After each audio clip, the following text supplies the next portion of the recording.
வணக்கம். மீண்டும் ஸ்டாலினுக்கு வந்த அதிர்ச்சியான தகவல். மூன்றாவது முறையாக பாஜகவின் ஆட்சி மத்தியில் அமைத்து விட்டார்கள்.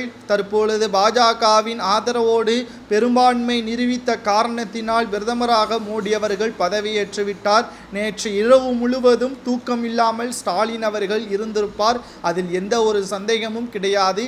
40 தொகுதிகளில் வெற்றியடைந்தும் எந்த ஒரு பயனும் இல்லை என்பதை தான் தற்பொழுது மக்களவை தேர்தல் முடிவுகள் தெரியப்படுத்தியிருக்கிறது. குறிப்பாக திராவிட முன்னேற்றக் கழகம் எதற்கு இவ்வளவு பாடுபடுகிறது? மத்தியில் இந்தியா கூட்டணி ஆட்சி அமைய வேண்டும் என்று நாம் பார்க்கும் பொழுது திராவிட முன்னேற்றக் கழகத்தின் மீதும் அமைச்சரவைகள் மீதும் பெரும் குற்றச்சாட்டுகள் அமலாக்கத்துறை அதிகாரிகளின் பிடியில் இருக்கின்றார்கள். வழக்கும் நிலுவையில் இருக்கிறது. மீண்டும் பாஜகவின் ஆட்சி வந்துவிட்டால் இவர்களது கைது நடவடிக்கை மேற்கொள்வது உறுதிதான் என்ற தகவல்களையும் நம்மால் பார்க்க முடிகிறது.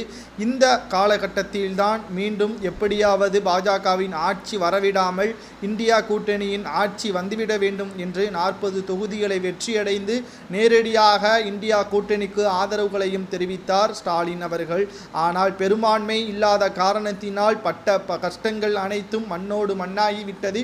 குழி தோண்டி புதைத்து விட்டார்கள் என்றே நாம் கூறலாம். பெரும்பான்மையை நிரூபிக்க தவறியதன் காரணமாக ஸ்டாலின் அவர்களது கனவு பறிபோகிவிட்டது. கூண்டோடு கைது நடவடிக்கை மேற்கொள்வது உறுதிதான்.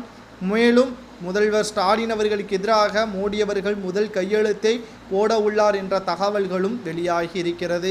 இந்த சூழ்நிலையில்தான் அமலாக்கத்துறை அதிகாரிகள் முதலாவதாக மணல் கொள்ளை மாஃபியாவாக இருக்கக்கூடிய துரைமுருகனை விசாரணை செய்வதற்காக அனைத்து ஏற்பாடுகளையும் செய்து முடித்து விட்டதாகவும் தொடர்ச்சியாக அமலாக்கத்துறை அதிகாரிகள் திமுகவின் மற்ற அமைச்சர்கள் மீதும் நடவடிக்கை மேற்கொள்ளப்படும் என்ற தகவல்களும் நம்மால் பார்க்க முடிகிறது. கிட்டத்தட்ட ஒற்றுமையாக இருந்து பாஜக மத்தியில் ஆட்சியை அமைத்துவிட்டது. மீண்டும் இதுபோன்ற தகவல்கள் நிகழாமல் இருப்பதற்காக ஸ்டாலின் அவர்களது கதையை முடிக்க வேண்டும். தமிழகத்தில் பாஜகவை நிலைநிறுத்த வேண்டும். அமைச்சராக அண்ணாமலை அவர்கள் பொறுப்பேற்கப் போகிறார் என்ற தகவலுக்கு முற்றுப்புள்ளி வைத்துவிட்டு மீண்டும் சட்டமன்ற தேர்தல் வரை அண்ணாமலை அவர்கள் தலைவராக பதவியில் இருப்பார் என்ற தகவல்களையும் பாஜக மேலிடம் தீர்மானத்தின் மூலமாக நிறைவேற்றிவிட்டது.